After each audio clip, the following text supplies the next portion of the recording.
Hi friends, నమస్తే. This is Ram Gopal. I teach Bhrigunandanadi. ఎవరైనా భృగునందనాడి నేర్చుకోవాలనుకుంటే మీరు నా వ్యక్తిగత నెంబర్స్ కాల్ చేసి, ప్రస్తుతం న్యూ బ్యాచ్ స్టార్ట్ అవుతుంది. ప్రతి నెల మనకి వీకెండ్స్ లో, అంటే నెలకి 8 క్లాసెస్ వస్తాయి. మీకు సాటర్డే సండే ఈవినింగ్ 9 PM కి. సో అందరం మన పనులు ముగించుకొని ప్రశాంతంగా ఉన్న సమయంలో ఈ క్లాస్ నిర్వహించడం జరుగుతుంది. ఆసక్తి కలిగిన వాళ్ళు సంప్రదించండి. అలానే భృగునందనాటి రెమెడీస్ అనే ఈ సిరీస్ లో ఈ రోజు మనము యాక్చువల్ గా చంద్రుడు రాహు గురించి మనం తెలుసుకోబోతున్నాం.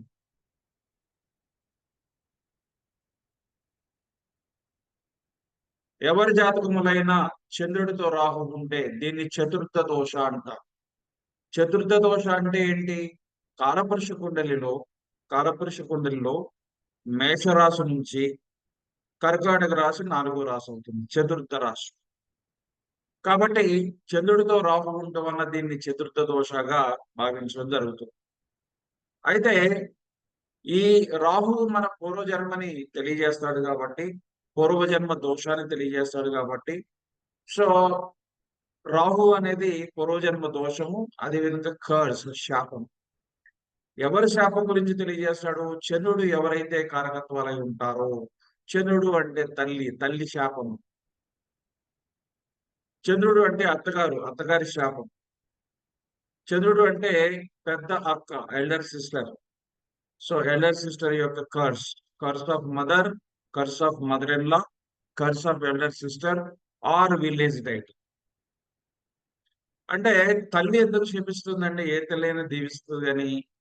అత్తగారు ఎందుకు శపిస్తుందండి? అక్క ఎందుకు శపిస్తుందంటే, పూర్వజన్మలో మనము మన యొక్క తల్లిని గాని, అత్తని గాని, అదేవిధంగా అక్కను గాని ఇబ్బంది పెట్టి ఉండి, వారి యొక్క ఆస్తులను లాక్కొని, వాళ్ళని ఇబ్బంది పెట్టి ఉంటే, వాళ్ళని మోసం చేసి ఉంటే, వాళ్ళు వృద్ధాప్యంలో వాళ్ళని సరిగా మనం చూడకుండా ఉన్నట్లయితే, అప్పుడు వారి యొక్క శాపం ఈ జన్మలో మన మీద ప్రభావం చూపుతుంది. అలానే విలేజ్ డైటీ, ఇక్కడ పార్వతి అనొచ్చు చంద్రుడు, ఇట్లనే గ్రామ దేవత. కొన్ని గ్రామాల్లో పూర్వకాలంలో ఏంటంటే ఊరు బయట గ్రామ దేవతల ఆలయాలు ఉంటాయి. స్త్రీలు ఒంటరిగా అక్కడికి వెళ్ళినప్పుడు కొంతమంది ఉమినేజర్స్ ఉంటారు. సో వారిని ఆ యొక్క దేవాలయంలోనే రేప్ చేయడం కానీ, లేదా సహజంగా మనం చూస్తూ ఉంటాం ఈ రోజుల్లో పార్కుల్లో, ఈ రోజు ఎక్కడ చూసినా మనకి యువతి యువకులు ప్రేమికులు కనిపిస్తూ ఉంటారు. పూర్వకాలంలో పార్కులు లేవు, మరి దేవాలయాలు ఉండేవి. కాబట్టి దేవాలయాలకు వెళ్ళి ఒంటరిగా ఎవరు లేని సమయంలో వాళ్ళు సెక్స్ లో పాల్గొనటం, దీని వలన ఆ దేవాలయం యొక్క దేవత ఆగ్రహించి వారిని శపించడం జరుగుతుంది. సో ఈ విధంగా curse of deity, village deity, గ్రామ దేవత యొక్క శాపానికి వాళ్ళు మరి ఒక జన్మలో, అంటే నెక్స్ట్ జన్మలో వారు ఆ బారిన పడతారు. ఇప్పుడు ఈ శాపాల వలన ఈ జన్మలో మనకేం జరుగుతుంది? Danger to the life of our mother. ఈ జన్మలో మన తల్లికి ప్రమాదము. అన్టైమ్లీ డెత్ టు మదర్, తల్లికి అకాల మృత్యువు. అలానే తల్లికి అకాల మృత్యువు జరగవచ్చు, లేదా తల్లికి వైధవ్యం కూడా జరగవచ్చు. అంటే భర్త చనిపోతాడు తల్లికి, అంటే తండ్రి చనిపోవడం వలన ఆమె విధవ అవుతుంది. రాహు అనేది వైధవ్యాన్ని తెలియజేస్తుంది. చంద్రుడు అంటే తల్లి, తల్లికి వైధవ్యం కలుగుతుంది. తల్లికి ప్రమాదము, అకాల మృత్యువు, లేదా అనారోగ్య సమస్యలు, లేదా తల్లికి వైధవ్యము కలుగుతుంది, విధవ అవుతుంది. అట్లనే జాతకురాలు స్త్రీ అయినట్లయితే అబార్షన్స్.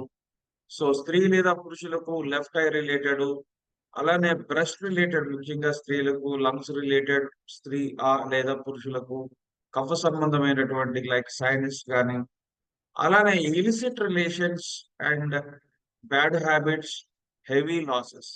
వారు చేసే వృత్తి వ్యాపారంలో బాగా లాస్ రావడం కానీ, వారికి దుర్వ్యసనాలు ఉండటం కానీ, లేదా అనైతిక సంబంధాలు, అక్రమ సంబంధాలు ఇతర స్త్రీలతో కలిగి ఉండటం కానీ జరుగుతుంది.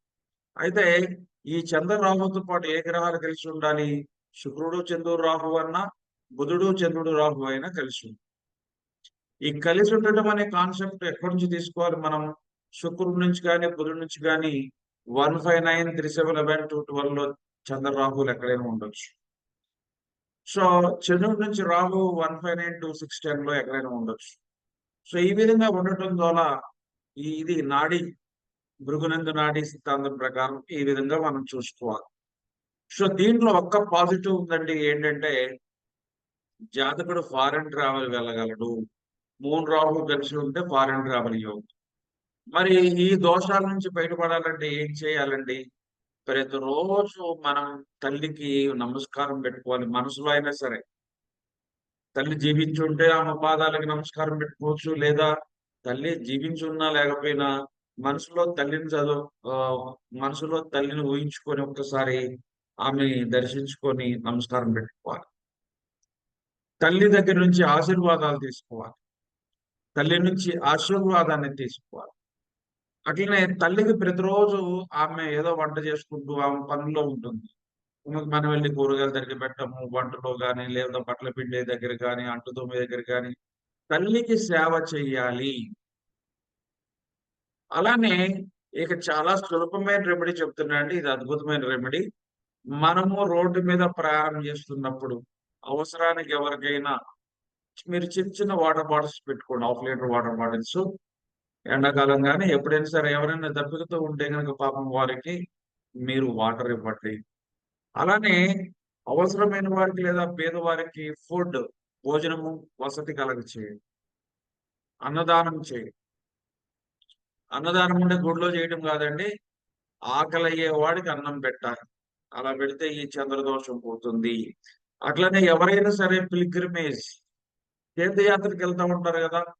వారికి సహాయం చేయాలి. డబ్బు సహాయం చేయాలి. వారికి ఆ ప్రయాణానికి సంబంధించినటువంటి ఖర్చులు మనం పెట్టుకున్నట్లయితే చాలా చక్కగా ఈ చంద్రదోషం పోతుంది.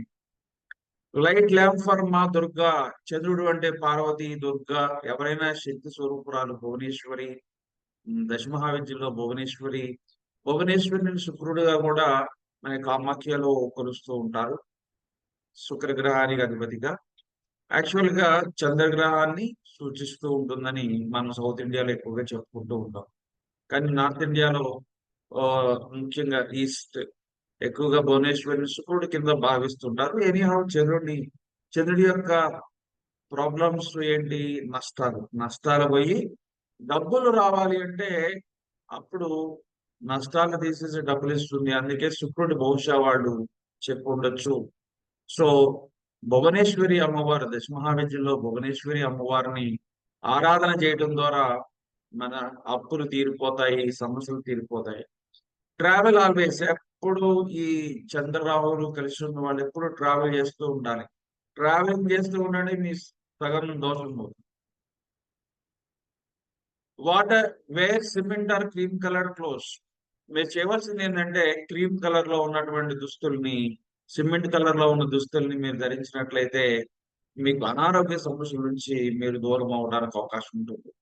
అట్లానే drink water frequently and ask water to bless you with health, wealthy and prosperity. మీరు ఒక వాటర్ బాటిల్ తీసుకోండి. ఆ వాటర్ బాటిల్ ని మీరు చూస్తూ మీ యొక్క హృదయం దగ్గర పెట్టుకొని, my dear water, please bless me health, wealth and prosperity అని వాటర్ ని మీరు వేడు. పంచభూతాలని మీరు ఏదైతే కోరతారో అవి పంచభూతాలు మీకు తీసుకొచ్చిస్తాయి. పంచభూతాలు అంటే ఏంటి? యాక్చువల్ గా భూమి, పృథ్వీకి నమస్కారం పెట్టుకోవాలి. నిప్పు, నిప్పు అంటే హోమం చేస్తూ ఉంటే మనకి సగం సమస్యలు పోతాయి. ఎప్పుడైనా సరే మీరు చూడండి, హోమాల్లో పార్టిసిపేట్ చేసిన, యజ్ఞాల్లో పార్టిసిపేట్ చేసిన మన కోరికలన్నీ తీరుతాయి. సో భూమి, అగ్ని, అదేవిధంగా నీరు. నీరు ఇప్పుడు ఉదాహరణకి మనం పూజ చేస్తూ ఉంటాం. కలశంలో నీరు ఎందుకు పోస్తాం? ఆ నీరు పోయటం ద్వారా మనకి ఆ నీరులో మన యొక్క కోరికలు. ఇక్కడ చంద్రుడు అంటే మనస్సు. ఆ నీటిలో ఏముంటుంది? మనసు ఉంటుంది. మీరు ఏం కోరుకుంటే అది, ఆ నీరు మనసు మీరు కోరుకున్నది ఇస్తుందన్నమాట. ఉదాహరణకి చూడండి, హెల్దీగా ఎవరుంటారు? ఎక్కువగా వాటర్ ఎక్కువగా తాగుతున్న వాళ్ళు. రోజుకి 3-4 లీటర్ల వాటర్ తీసుకోండి. All your toxins in your body will go away. మన శరీరంలో ఉన్నటువంటి టాక్సిన్స్ అన్ని పోతాయి.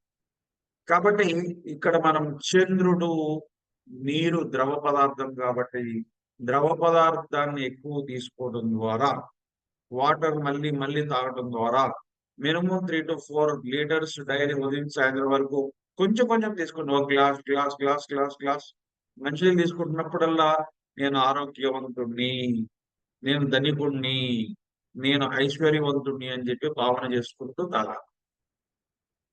అలానే ఆ వాటర్ బాటిల్ మన యొక్క హృదయం దగ్గర పెట్టుకొని please bless me with health, wealth and prosperity. ఈ విధంగా చేయండి. చంద్రుడికి సంబంధించినటువంటి దోషాలన్నీ కూడా మీకు పోయి అష్టైశ్వర్యాలు మీకు రావటానికి ఈ యొక్క చంద్రుడు సహకరిస్తాడు. చంద్రుడు అంటే ఖర్చులు, నష్టాలు, మోసం వీటన్నిటి నుంచి మీరు బయటపడతారు. వీటన్నిటి నుంచి మీరు బయటపడతారు. ఓకే ఫ్రెండ్స్, ఈ రోజు చాలా అద్భుతమైనటువంటి టెక్నిక్స్ మీకు చెప్పడం జరిగింది. వాటర్, భోజనం వితరణ ఇతరులకి ఎవరికైనా సరే మీరు డొనేషన్ చేయడం ద్వారా మీ సమస్యలు పోతాయి. అలానే వాటర్ ని మీరు చక్కగా మీరు మేనిఫెస్ట్ చేసుకోండి. వాటర్ తో మీరు ఏం మేనిఫెస్ట్ చేసుకున్నా నేను ధనికుడిని అవుతున్నాను, ఆరోగ్యవంతుని అవుతున్నాను, మీరు ఏం మేనిఫెస్ట్ చేసినా వాటర్ తో అది మీకు హెల్ప్ చేస్తుంది. ఓకేనా? So right. సో ఇక్కడ ఈ మూన్ అనేటటువంటిది మనకి జలతత్వాన్ని సూచిస్తుంది. కఫ. సో కఫ రిలేటెడ్ ఇష్యూస్ అన్ని కూడా లైక్ సైనస్ ప్రాబ్లం ఉన్నా, సో మీకు కోల్డ్ ఉన్నా, so cold, cough, lungs problem ఉన్నా, ఇవన్నీ కూడా మీరు ఈ రెమెడీస్ చేయడం ద్వారా ఖచ్చితంగా బయటపడతారు. ఓకే ఫ్రెండ్స్, మీరందరూ కూడా మళ్ళీ మళ్ళీ నా వీడియోస్ చూడాలంటే సబ్స్క్రైబ్ చేసుకోండి, షేర్ చేయండి మీ ఫ్రెండ్స్ కి, అదే విధంగా లైక్ చేయండి. సో సో దట్ మాకు ఒక ఎంకరేజ్మెంట్ ఉంటుంది.